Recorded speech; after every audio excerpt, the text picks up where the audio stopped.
passengers due to a French strike. And on sports news, we will tell you how Liverpool star Diogo Jota dies at 28, 2 weeks after his wedding day. Details shortly.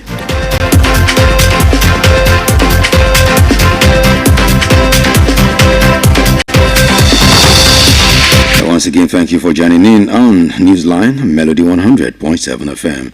And now the news in detail. My name is Pretty Adenike. Nollywood actress Nkechi Blessing has found love again, and she is not hiding it. The controversial screen star took to her Instagram page to unveil a new man, Emeka, just 6 months after meeting him. Sharing a love-up photo, Nkechi gushed over him, calling him the absolute love of my life, in quote, and describing him as too handsome to be hidden. From there to local news now, where Vice President Kashim Shettima has announced that Nigeria will soon phase out its reliance on diesel generators, transition into an integrated hybrid energy system.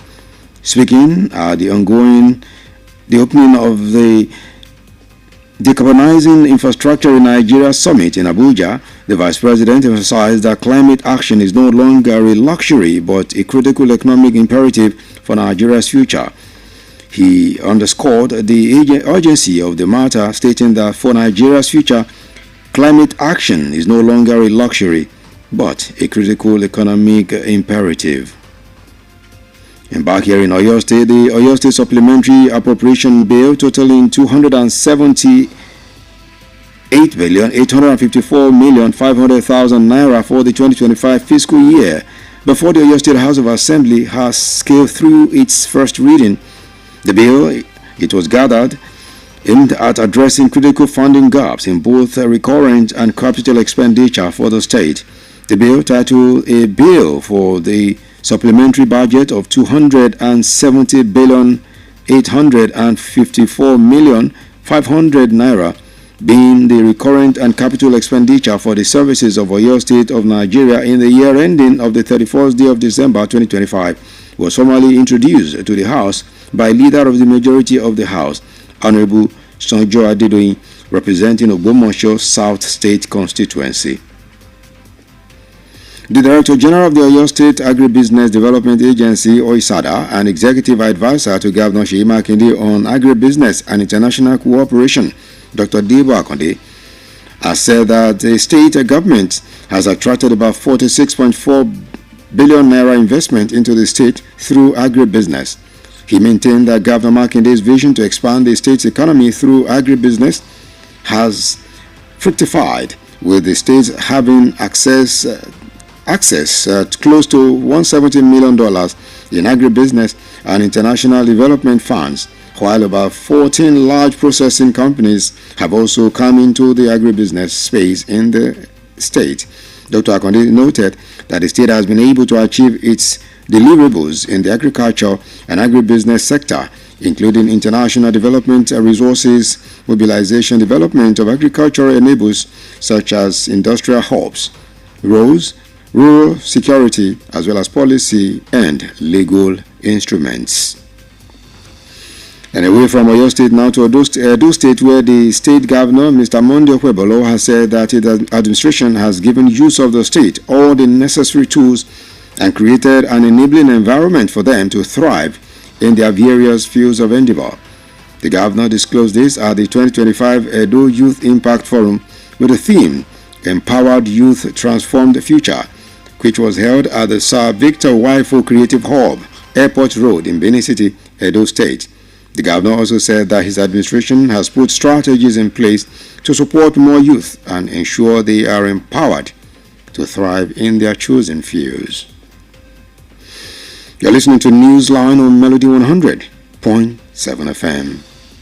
Please stay with us. After this break, we'll be back. Melody FM 100.7. Doing business without advertising is like winking at a girl in the dark. Do not be like a potential bachelor who is busy cutting an eye for a beautiful lady in a very dark room. Give your business the much needed publicity it deserves. Come do business with us by advertising your goods and services on Melody 100.7 FM Ibadan, and let's use our platform to uplift your own. Advertise with us by contacting our marketing department at number 2 MB Makpaderin Street, Bodewasimi, Basharun, Ibadan, Oyo State, Nigeria. Telephone 0915-500-107. That is 0915-500-1007. You can also follow us on all our social media platforms at Melody 107 FM. At Melody FM Ibadan, we help make your business to blow yaga yaga. Melody FM, your real home of entertainment. Stay cool. Yes, Melody. Melody FM 100.7. Thank you very much for being there with us. You're still listening to Newsline on Melody 100.7 FM. And now the rest of the news. And to business now, where the Manufacturers Association of Nigeria, MAN, has said that the Port Harcourt, Warri and Kaduna refineries are a drain on the country's economy, calling on the federal government to sell the refineries. This comes as crude refiners and marketers advise the government to sell the refineries as scrap and use the proceeds to fund modular refineries, saying the facilities are now a burden and liability to the government. The Director General of MAN, Mr. Segun Ajayi Kadiri, stated this, that the refineries were gulping government resources with no result to show. He stated further that about $3 billion has been spent so far to revive the refineries, but all to no avail. We turn to the foreign scene now, where tens of thousands of passengers have been hit by a French air traffic control strike that has cancelled flights in France on Thursday and Friday and had a knock-on effect elsewhere in Europe. Budget airline Ryanair said it had been forced to cancel more than 170 flights, and the holiday plans of more than 30,000 passengers had been disrupted. Two French unions were staging the two-day strike over working conditions, leading to a quarter of flights being cancelled at the main airport in Paris and half of flights at Nice airport.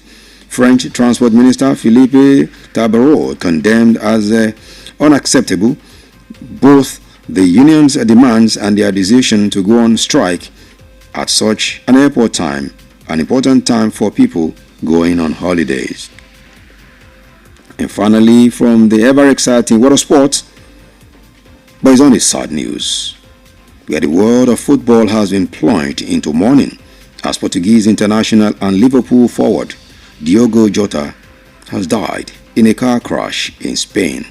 He was 28 years old, and according to reports from Portuguese media outlets, the fatal crash occurred on the A52 motorway in the province of Zamora, Spain. Jota was reportedly traveling with his younger brother, Andre Jota Constances. May their souls rest in peace. And on that sad note, we wrap up the Newsline for today. But before we go, here is a recap of the major stories. We told you that the federal government is to phase out diesel generators and embrace hybrid energy. From Oyo State, you heard that Governor Makinde is seeking 270.85 billion naira more for 2025 fiscal year as bill passes first reading. In entertainment, actress Nkechi Blessing is flaunting billionaire lover online and calling him too handsome to be hidden. Manufacturers Association and marketers are rallying for refineries privatization as $3 billion repairs falter. From the foreign scene, you heard that Ryanair has cancelled a flight for 30,000 passengers due to a French strike. And in sports, very sad news that Liverpool star Diogo Jota has died at the age of 28, 2 weeks after getting married. And that has been the end of Newsline on Melody 100.7 FM. Today, Thursday, the 30th of July, 2025. Do remember, for more news, join us on our social media platforms for more and excellent programming right there. Newsline was compiled and produced by Bobola Egunfemi and edited by Temitope Brima. My name is Pretty Adenike. Thank you very much for listening. Do stay tuned for the translated version coming up now. Good afternoon.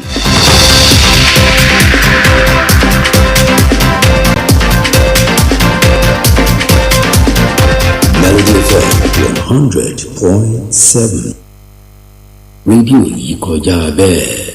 Melody FM Báṣọ̀run Ìbàdàn. Ìròyìn ní ìkànnì Melody 100.7 FM Ìbàdàn.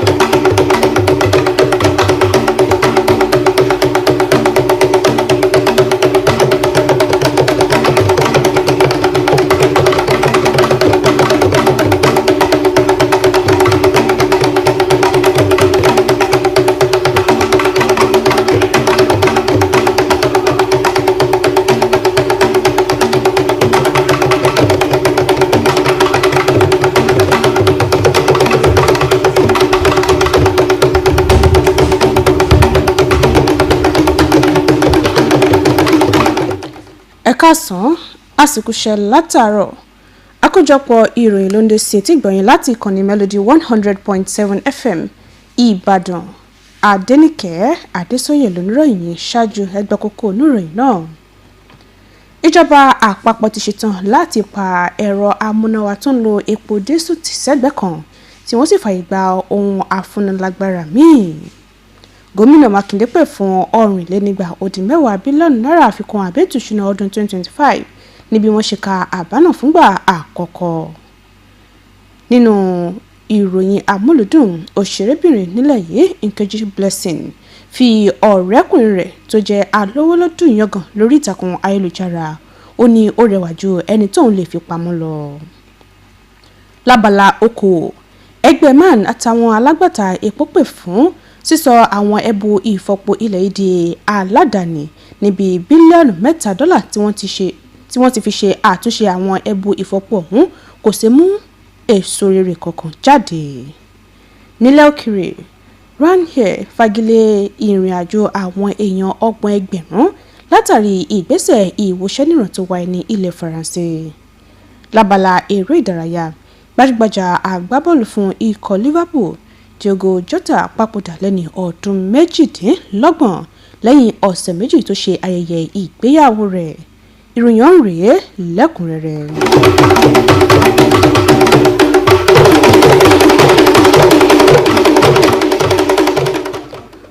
Òṣèrébìnrin Nkechi Blessing ti wà nínú ìfẹ́ padà tí kò sì fi pamọ́. Ó sọ di mímọ̀ lórí ìtàkùn ayélujára pé òun ti ní ọ̀rẹ́kùnrin tuntun Emeka lẹ́yìn oṣù 6 tí wọ́n pàdé. Nígbà tí ó ń fi àwòrán rẹ̀ hàn, Nkechi pè ní ìfẹ́ ayé rẹ̀ tó sì ní ọkùnrin náà dára púpọ̀ ju kí òun gbé pamọ́ lọ.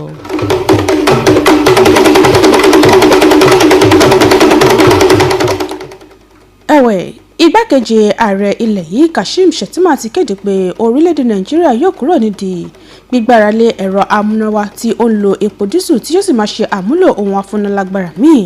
Nígbà tó ń sọ̀rọ̀ níbi ìpàdé àpérò kan nílùú Àbújá, igbákejì ààrẹ tẹnumọ́ pé ojú ọjọ́ jẹ́ ohun tí yóò ṣe pàtàkì tí wọ́n sì gbọ́dọ̀ mójútó fún ọjọ́ iwájú orílẹ̀-èdè Nàìjíríà.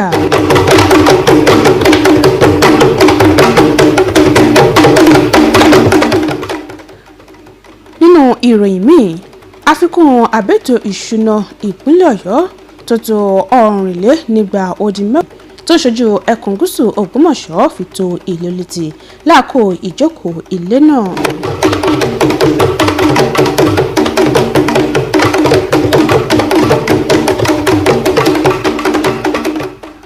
Ọ̀gá àgbà àjọ tó ń rí sí ìdàgbàsókè okòwò ohun ọ̀gbìn nípínlẹ̀ Ọ̀yọ́ Oyisada tó tún jẹ́ olùdámọ̀ràn pàtàkì fún gómìnà Ṣèyí Mákindé lórí okòwò ohun ọ̀gbìn ọ̀mọ̀wé Débọ̀ Àkàndé ti sọ pé ìjọba ìpínlẹ̀ ti pé ìdókòwò tó tó bílíọ̀nù $57.díẹ̀ náírà wọlé sí ìpínlẹ̀ Ọ̀yọ́ nípasẹ̀ okòwò ohun ọ̀gbìn.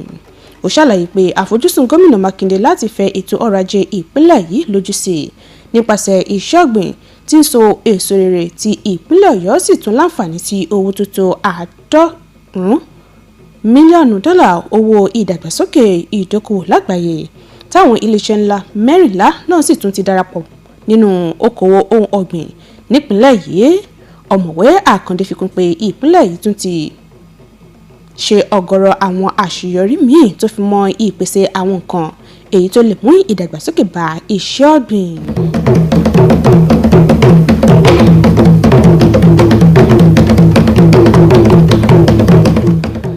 Gómìnà ìpínlẹ̀ Edo ọ̀gbẹ́ni Monday Okpebholo ti sọ pé ìṣèjọba rẹ̀ ti fún àwọn ọ̀dọ́ ní ìpínlẹ̀ náà ní gbogbo nǹkan tí wọ́n nílò láti pèsè ojú ọjọ́ tó dúró re fún wọn láti kẹsẹ̀ járí nínú iṣẹ́ tí wọ́n yàn láàyò.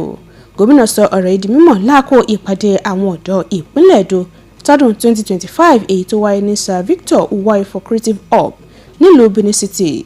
Gómìnà fi kún pé ìṣèjọba rẹ̀ ti gbé àwọn ìgbésẹ̀ tó yẹ láti ṣe akitiyan fún ọ̀pọ̀ àwọn ọ̀dọ́ àti láti rí dájú pé wọ́n ní láti ṣe àtìlẹ́yìn fún ọ̀pọ̀lọpọ̀ àwọn ọ̀dọ́ àti láti rí dájú pé wọ́n ní àǹfààní sí nǹkan tí wọ́n nílò láti làmìlaka nídìí iṣẹ́ wọn. Àkójọpọ̀ ìròyìn lẹ́ ń gbọ́ lọ́wọ́ láti ìkànnì Melody 100.7 FM Ìbàdàn. Ìròyìn náà ń tẹ̀síwájú láìpẹ́.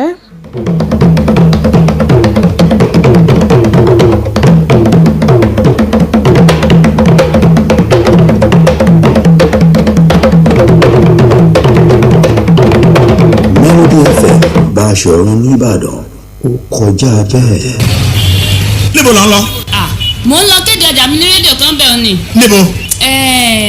Má wulẹ̀ dákọ̀, má sanwó náà. Ibi táyé kọjú sí ni ó kọjú sí. Polówó ọjà rẹ ní Melody 100.7 FM. Àtàjèrè ló sì máa tà. Polówó ọjà ní Melody. Sanwó polówó ọjà sí Melody. Jẹ́ kí wọ́n lò ní Melody. Kọjá ló sì máa tà ní wàrà wàrà. Ẹ kàn sí ẹ̀ka ìpolówó ọjà wa níléeṣẹ́ wa tó wà ní ojúlé kejì MB Mápàdérun Bódè Wàásìmí Báṣọ̀run Ìbàdàn.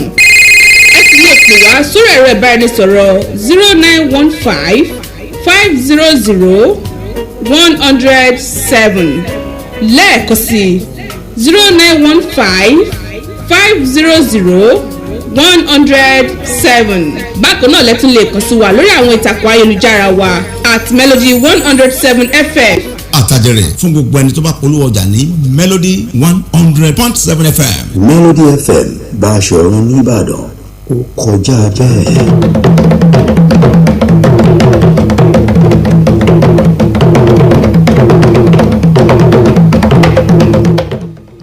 Ẹ káàbọ̀ padà.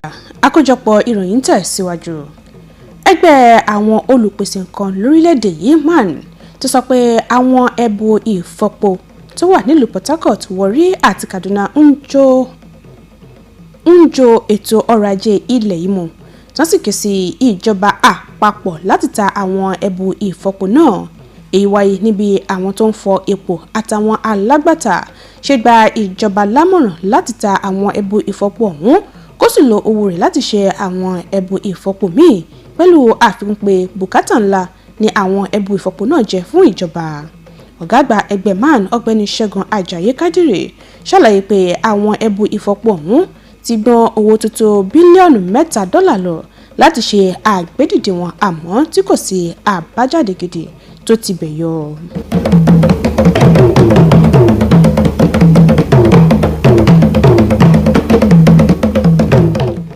Nílẹ̀ òkèrè, ẹgbẹ̀lẹ́gbẹ̀ àwọn èrò ní ìrìnàjò wọn ti rí ìdádúró látàrí ìwòsẹ́nìràn tí ó wáyé ní ilẹ̀ Faransé, èyí tó ṣokùnfà bí wọ́n ṣe fagilé àwọn ìrìnàjò tó yẹ kó wáyé lọ́jọ́bọ̀ àti ọjọ́ Ẹtì.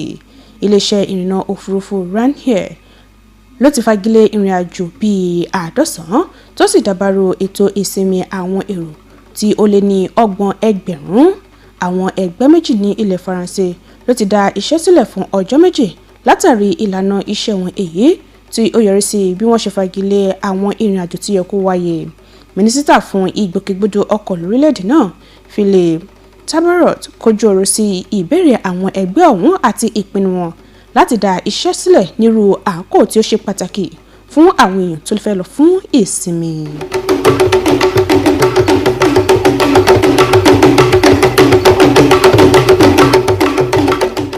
lábala eré ìdárayá ìbànújẹ́ gbọ́kàn ọ̀pọ̀lọpọ̀ lágbo eré ìdárayá lónìí níbi ọmọ ilẹ̀ Portugal tó ti ń jẹ́ agbọ́wájú ikọ̀ Liverpool Diogo Jota ṣe papòdà nínú ìjàmbá ọkọ̀ ní ilẹ̀ Spain lẹ́ni ọdún 28 gẹ́gẹ́ bí ìròyìn ṣe filéde.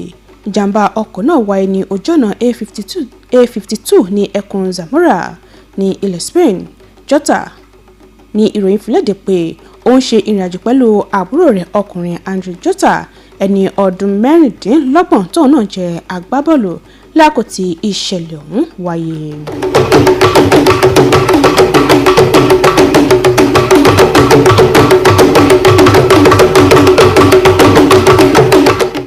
ká tún mú ìròyìn wá sópin ẹgbẹ́ àwọn kókó tá a mẹ́nubà lẹ́ẹ̀kan sí i.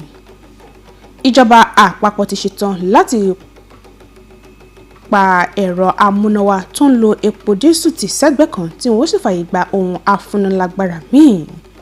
Gómìnà ìpínlẹ̀ Ọ̀yọ́ Amójúẹ̀rọ̀ Ṣèyí Mákindé pè fún 410 bílíọ̀nù náírà àfikún àbá ètò ìṣúná ọdún 2025 níbi wọ́n ṣe ka àbá náà fúngbà àkọ́kọ́ nílẹ̀gbìmọ̀ aṣòfin ìpínlẹ̀ yìí lánàá. Nínú ìròyìn àmúlùdùn àfitún létí pé òṣèrébìnrin Nkechi Blessing fi ọ̀rẹ́kùnrin rẹ̀ tó jẹ́ alówólódù yangàn lórí ìtàkùn ayélujára ó ní ó rẹwà ju ẹni tóun lè fi pamọ́ lọ. Lábala okòwò àmọ́ àṣetì gbọ́yìn pé ẹgbẹ́ MAN èyí tí ṣe ẹgbẹ́ àwọn tó ń pèsè nǹkan lórílẹ̀‐èdè Nàìjíríà àtàwọn alágbàtà epo pè fún sísọ àwọn ẹbu ìfọpo di aládàáni lórílẹ̀‐èdè yìí níbi bílíọ̀nù $3 tí wọ́n fi ṣe àtúnṣe àwọn ẹbu ìfọpo ọ̀hún ò ṣe mú èso rere kankan jáde. Nílẹ̀ òkèrè iléeṣẹ́ Ryanair fagilé ìrìnàjò àwọn èèyàn 30,000 látàrí ìgbésẹ̀ ìwòṣẹ́ níran nílẹ̀ Faransé. Lábala eré ìdárayá àfitún létí pé agbábọ́ọ̀lù tó jẹ́ gbajúmọ̀ fún ikọ̀ Liverpool Diogo Jota papòdà lẹ́ni ọdún 28 lẹ́yìn ọ̀sẹ̀ méjì tí ó ṣe ayẹyẹ ìgbéyàwó rẹ̀. tó èyí ló pin àkójọpọ̀ ìròyìn wa fún tòní láti ìkànnì Melody 100.7 FM Ìbàdàn. Ẹ má gbàgbé láti darapọ̀ mọ́ wa lórí àwọn ìtàkùn ayélujára